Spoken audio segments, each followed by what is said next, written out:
Well, welcome to Thursday Live.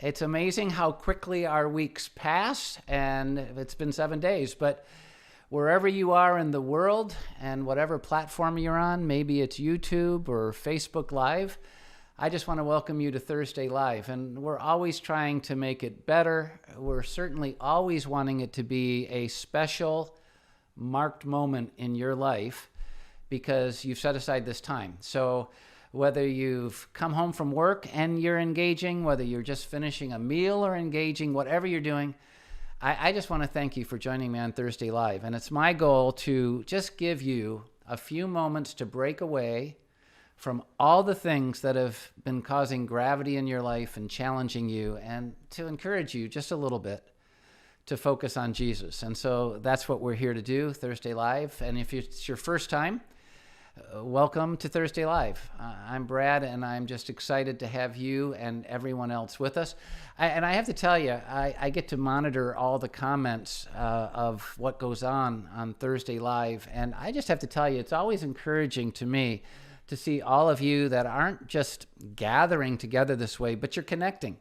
You're saying hi to each other, you're praying for each other, you're talking to me, you're asking questions, and it's really encouraging. And I just want to thank you for that, because that's what this is about. It's not about a sermon. This isn't a sermon. It's not about a church service. We do that on the weekend. It's about just connecting with each other and encouraging one another as we focus on Jesus. And this week, I want to tell you a story, and I want to introduce you to someone, and then I want to take that story and what happened to the person I'm going to introduce to you and just make a spiritual application to our lives, give you maybe a little aha moment that can go into your week and help you focus on Jesus a little better, okay? But it happened.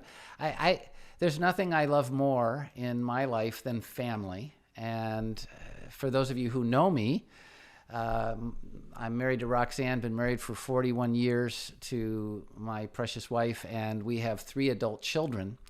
And that's awesome. I mean, my kids define my life in so many ways. I love my kids. I have a girl, boy, girl, Carissa, Blake, and Allison.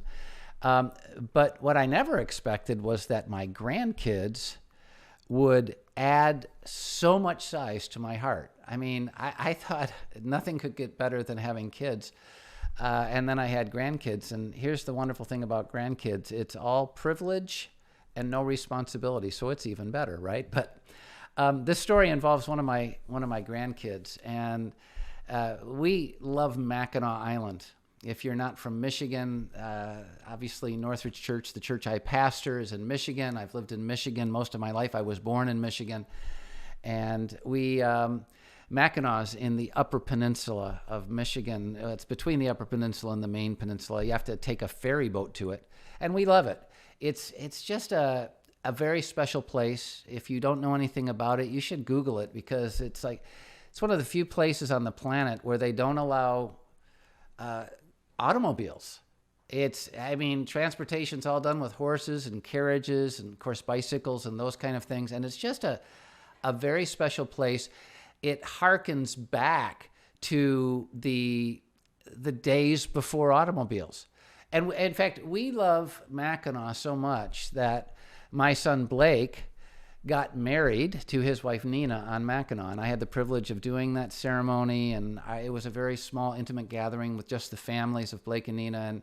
And we were at the Grand Hotel. The Grand Hotel is this spectacular old hotel that's right on the coastline of Mackinac Island. And it's amazing.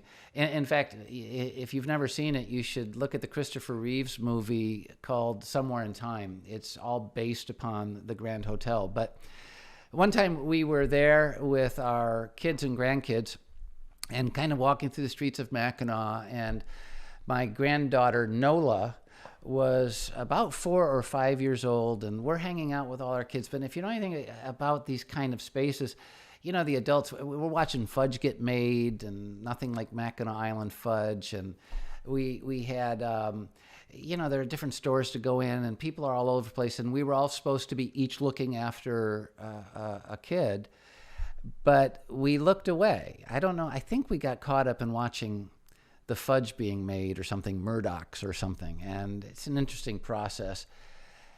And then all of a sudden, we couldn't find Nola. She was gone.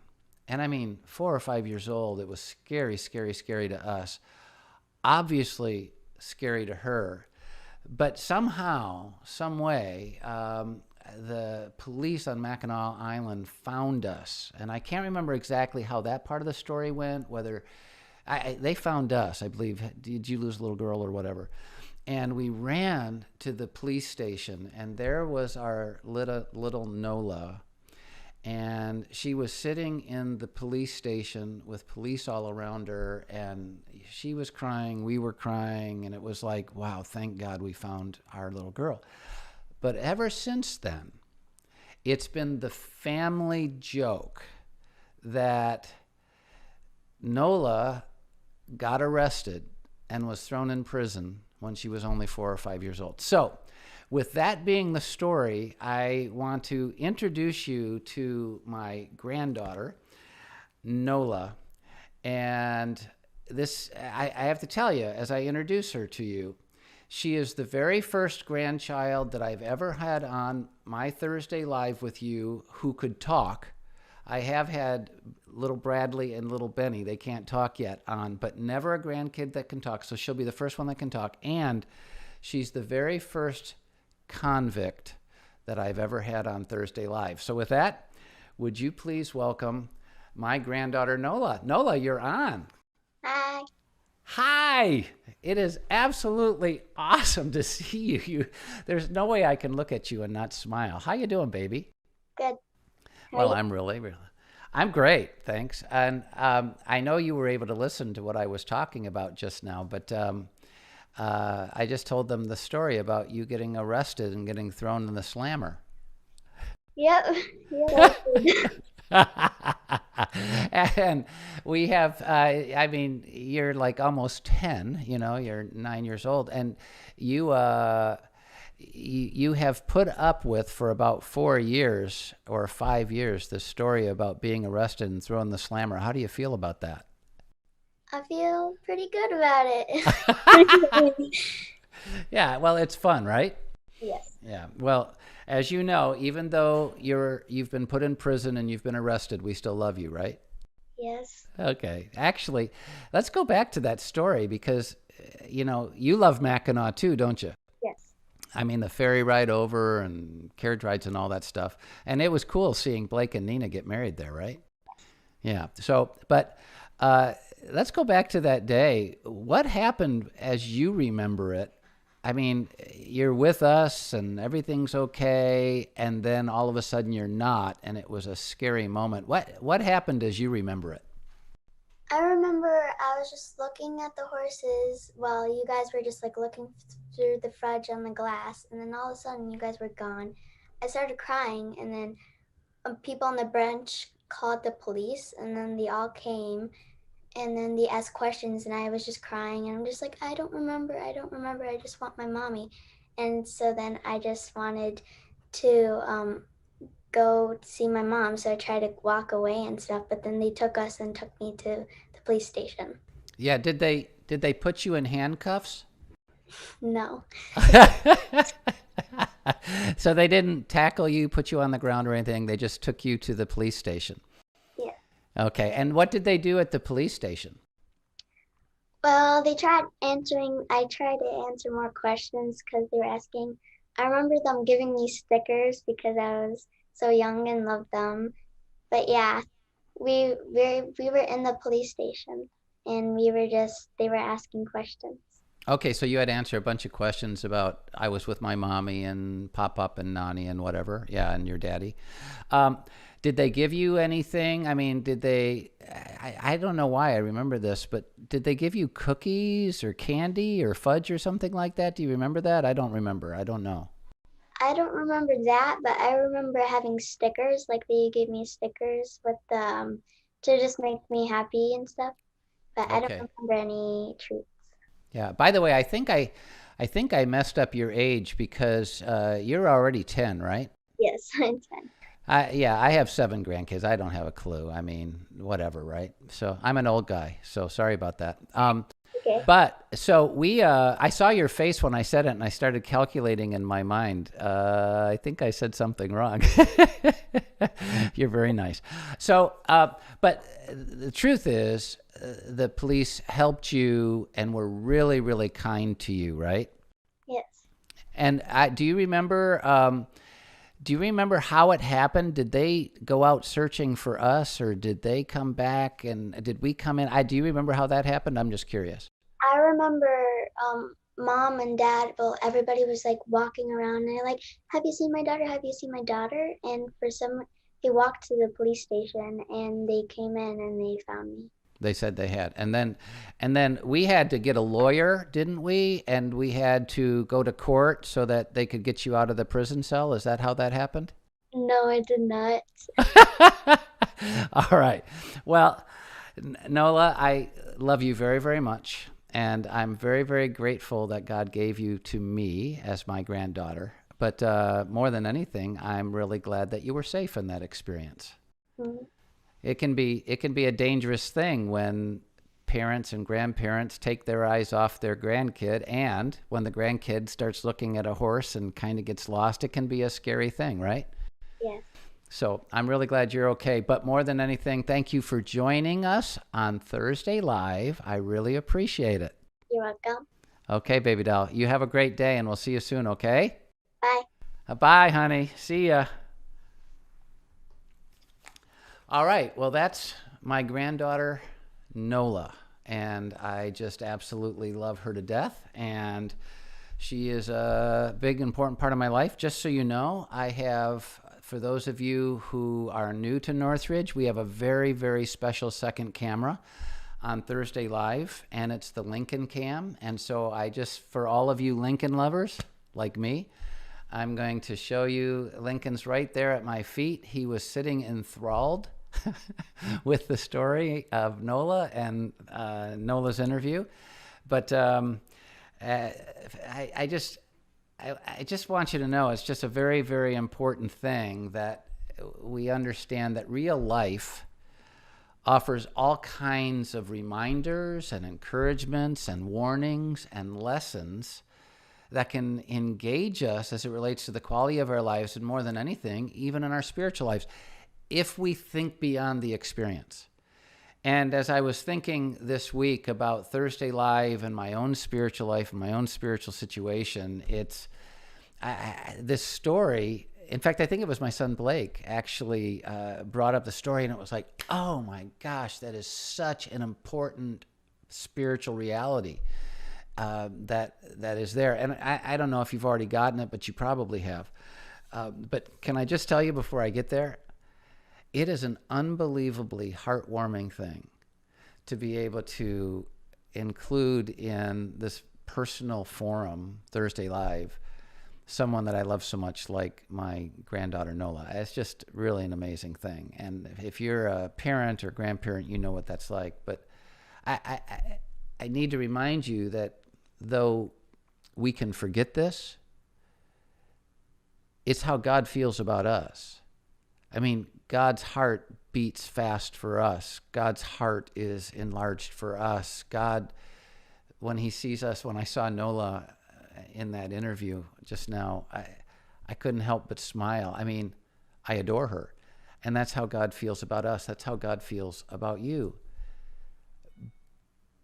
But there are times when we have a sense of despair and grief and sadness and fear and disappointment, and we feel like, and it usually happens when we feel like God's turned his back on us, when God's not present, when God's far away, when we're lost and we're confronting the harsh realities of life. We go from, like Nola did, the beauty of looking at a horsey and enjoying Mackinac, to fear and heartache because we get separated. She got separated from her mom and dad and her pop-up and nanny. And we feel that way profoundly when we get separated from the only one who can give us life and fullness and peace and contentment and meaning and security. He's, as the Bible says, our refuge and strength. And what's really sad to me, and what my whole life's been devoted to, really, if you're part of Northridge, and I know many of you who are part of Thursday Live aren't, but if you're part of Northridge, you know our mission is 16 words, and the first 6 are wake the world up to Jesus. I am committed to waking the world up to Jesus because the vast majority of people on this planet live in a constant state of anxiety and stress and grief and disappointment and heartache and brokenness and fear and insecurity because they're separated from the only one that can complete them in the way a parent can a child, and that's God. They need to know Jesus. But the truth is, even those of us who know Jesus can really get messed up on this whole idea of, being separated from God. We can feel like God's far away from us. We can feel like God's turned his back on us. We can feel like God's nowhere, in our sphere, that he's broken his promises and forgotten us. It's not true, but we can.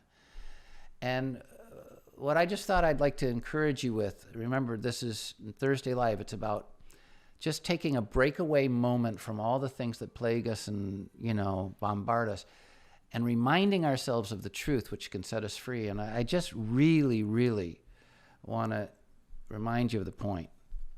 We took our eyes off of Nola for just a second. And we had like trauma for 30 minutes or an hour. And we joke now about her getting arrested and getting thrown in the slammer, but it was a fearful time, and she was scared to death.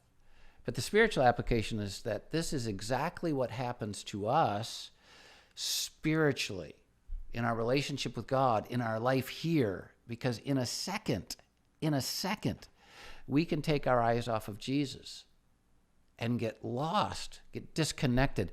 And that's when all the darkness of the world can capture us. That's when brokenness happens. That's when fear and insecurity and all the things that Nola experienced in that moment she was lost from us on Mackinac experienced. That's what we can experience. And it's in a second. And remember, she was just looking at horses and carriages. She wasn't doing anything wrong. And then she was lost. We were watching fudge get made and, all the crazy people that walk the streets of Mackinac, and we lost her. And that's how it happens spiritually. In a second, we take our eyes off of Jesus and we get lost. And I want to ask you, has there been a moment or two or many this week, in the past month, maybe in the past year and a half since the pandemic hit us, maybe even before that, has there been a moment or those moments when you've taken your eyes off of Jesus and now you feel lost? And we get mad at him. She could have been in the prison, go, why did my mommy and daddy do this to me? Why did my papa and nanny do this to me? It's like they forgot me. They did this. And the truth is, no, she turned and looked to a horse. And yes, we were watching Fudge thinking that she'd keep her eyes on us. But in a second, all that turmoil happened. And that's what happens in the moment we take our eyes off of Jesus, which is why the Bible consistently tells us that we need to put our eyes on him. And this is what I want to encourage you to do. If you're feeling a sense of insecurity, a sense of a lack of meaning or value, if you've lost contentment or peace, if you don't have the strength to fight through the challenge, if you've lost hope, if you really feeling like life has no joy and no light, and if you're feeling like you're not accepted and you're not loved, all that stuff that swirls around, and that's when we start getting filled with grief and anger and all the other things. I just want to remind you, there's one thing that can immediately fix it. Putting your eyes back on Jesus. Do you realize that with all the fear we experienced in that hour or so that Nola was lost on Mackinac Island, everything was fixed in the moment we found each other in that police station. The minute she saw her mom and dad, especially, and then Roxanne and myself, the minute she saw it, there was lingering tears, lingering effect, lingering memories, but everything was okay. And that's what can happen in our lives when we just reconnect, look back to him, which is why Hebrews chapter 12, and this is the verse that I want to share with you Thursday Live this week. Hebrews chapter 12, verses 1 through 3. I hope you'll keep this in mind. It says, "Therefore, since we are surrounded by such a great cloud of witnesses, let us throw off everything that hinders and the sin that so easily entangles." All the darkness, all the brokenness, all the sense of failure, all the shame, all the guilt. Let's throw it off. Let's get rid of it. Let's, shed ourselves from it. And we can do it because we know this great cloud of witnesses are all the people who've done it before. And how do we do it? How do we get past all of that junk and all of that grief and all of that brokenness? Well, verse 2, it says, fixing our eyes on Jesus. Hebrews 12:2. Let us run with perseverance the race marked out for us. That's how verse 1 finishes. Fixing our eyes on Jesus, the pioneer and perfecter of our faith. For the joy set before him, he endured the cross, scorning its shame, and sat down at the right hand of the throne of God. Consider him. Fix your eyes on him. Keep your focus on him. Consider him who endured such opposition from sinners, so that you will not grow weary and you will not lose heart. So you don't sit in a police station, separated and broken and lost, grieving. Fix your eyes on him. I'm telling you, and I know some of you haven't yet found faith in Jesus. That's your entire search and your entire journey should be to get to the point where you can put your faith in Jesus, because that's the point that you find life as it was meant to be. And for those of us who have already followed Jesus, it's so easy for us to take our eyes off of him. We can fix our eyes on the brokenness of the world. We can fix our eyes on the disappointment in our lives. We can fix our lives on the challenges and difficulties we're facing, on the things that we've lost. We can fix our eyes on all the things that hurt, all the darkness, all the things that disappoint, and it just can break us. But what fixes it, just like for Nola, everything was fixed the minute she fixed her eyes back on us, on Mackinac Island. Everything in our life can come back into its proper perspective and place when we fix our eyes on him. Because I want to remind you, and this is really, really important, in him we have strength. In him we have peace. In him we have contentment. In him we have freedom, acceptance. In him we find victory. In him we have hope. And so we need to fix our eyes on him. And I want to tell you how much, in a minute I'm going to pray, but I want to tell you how much I appreciate you connecting with me on Thursday Live this week. And I want to encourage you to do it each week. But I want to remind you the single most important thing that I can do is encourage you to fix your eyes on him. The single most important thing you can do is fix your eyes on him, because the minute you take your eyes off of him, you lose everything that only he can give you, life and life to the full. And just remember my precious granddaughter, whom you just got to meet, Nola, and how much fear she was in that moment when she lost our eyes, and how everything was put back to normal again when she was with us again. It's exactly what can happen to you right now in this moment. No matter what you've been going through, no matter how bad it's been, if you'll do exactly what Hebrews 12 tells you to do. Let go of all the shame, all the guilt, all the failure, all the sin, all the darkness, all the things that have trapped you and haunted you and disappointed you. And fix your eyes on Jesus.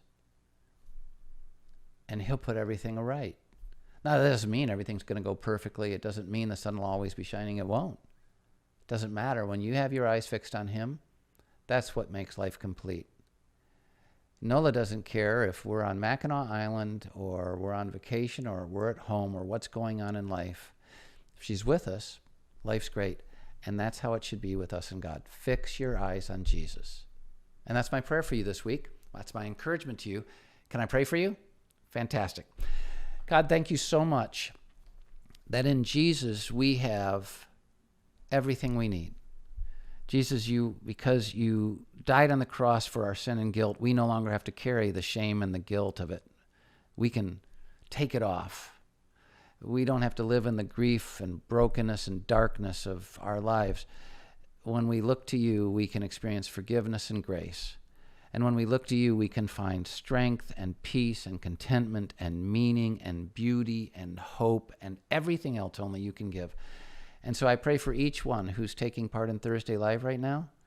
Help each of us, by faith, to reconnect with you, to fix our eyes on you, and help us experience the joy, the relief, the comfort, the security that comes when a child, and that's what we are, reconnects with their parent, their father, their mother. You're our Father. Help us to connect with you. And I'll thank you for all you do in our lives.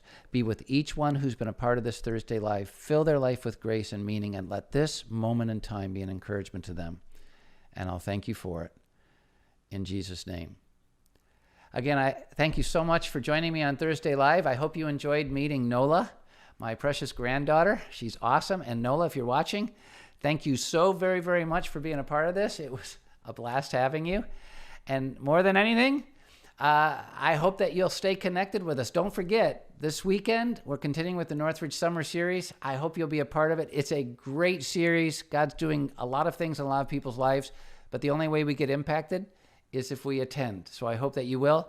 And as a little smile before I say goodbye, I want to share Lincoln with you. So there he is, my precious Lincoln, my buddy boy.